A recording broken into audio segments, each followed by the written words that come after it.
Диккат, назар аударыңыз. Бүгін бізде Türk тілі сабағы. Sizlerмен birge Şolpan Asılbekқызı. Merhaba arkadaşım. Bugün biz Türk dilde en çok kullanılan fiiller hakkında konuşacağız. Сәлем достар, бүгін біз түрік тілінде ең жиі қолданылатын 5 етістік туралы әңгіме айтатын боламыз.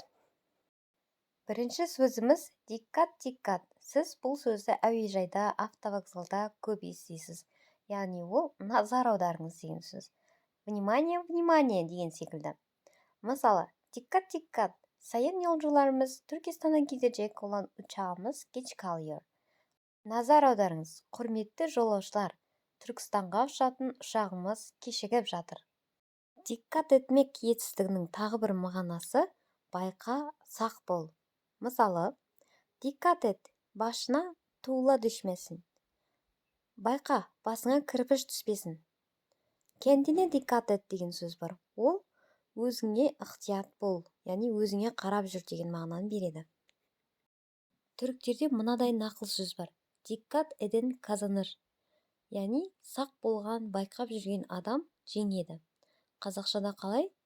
Ақырын жүріп анықпас, еңбегің кетпес далаға деген секілді. Яғни диккат сөзінің мағынасы түсінікті ме? Комментарийге жазып отырсаңыз болады. Келесі етістігіміз durmak. Оның екі мағынасы бар. Біреуі тоқтау, екіншісі тұру. Мысалы, стоп деген жазуды көретін шығарсыз қызыл таңбаның ішіндегі.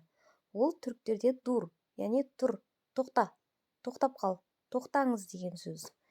Екінші мағынасы ол кәдімгі қазақ тіліндегі секілді тұру. Мысалы, öğretmen kara тақтаның önünde güzel duruyor. Мұғалім кара тақта, кәдімгі мектептегі тақта. Тақтаның önünde алдында güzel duruyor. Әдемі тұр. Әдемі болып тұр. Ары қарай кеттік. Келесі етістігіміз демек. Демек бұл қазақ тіліндегі деу деген етістік. Мысалы, sen ne diyorsun? Сен не деп жатырсың? Мына жерде не деген сөз көрмей қапты. Sen ne diyorsun? Сен не деп тұрсың? Деп айтамыз ғой. Немесе не дерсің? Сен не айтасың? Деу деген мағынaya келеді. Және де, мысалы, үшінші мысалға қарасақ, babam, kızım, sen çok akıllısın dedi.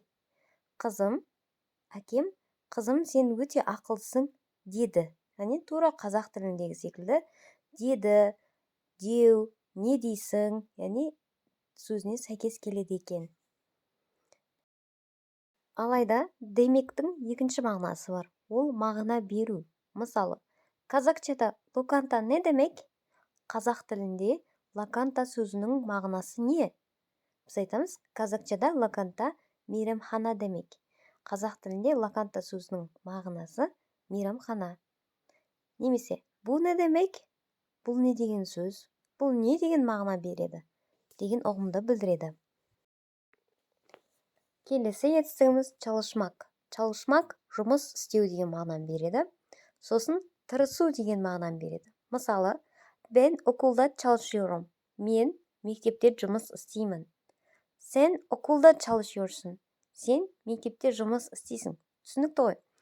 Және келесі мағынасы ders çalışıyorum деп айтсаңыз, ол сабақ үйрену деген сөз. Мысалы, ben ders çalışıyorum. Мен сабақ орындап жатырмын. Мен сабақ оқып жатырмын деген секілді. Çalışmaktың келесі мағынасы бір нәрсе істеуге тырысу. Мысалы, her gün dürüst olmaya çalışıyorum. Әр күні дұрыс нәрсе жасауға, немесе дұрыс адам болуға тырысып жүрмін. Мысалы, ол етістікке мая, мeye жұрнағы жалғану арқылы жасалады. Мысалы, her gün kitap okumaya çalışıyorum. Әрбір күні кітап оқуға тырысып жүрмін. Немесе yürümeye çalışıyorum. Әр күні жүруге, яғни жаяу жүруге тырысып жүрмін деген сияқты. Келесі етістігіміз dinlemek. Dinlemek бұл тыңдау. Dinlenmek бұл демалу. Екеуін шатастырмаңыз.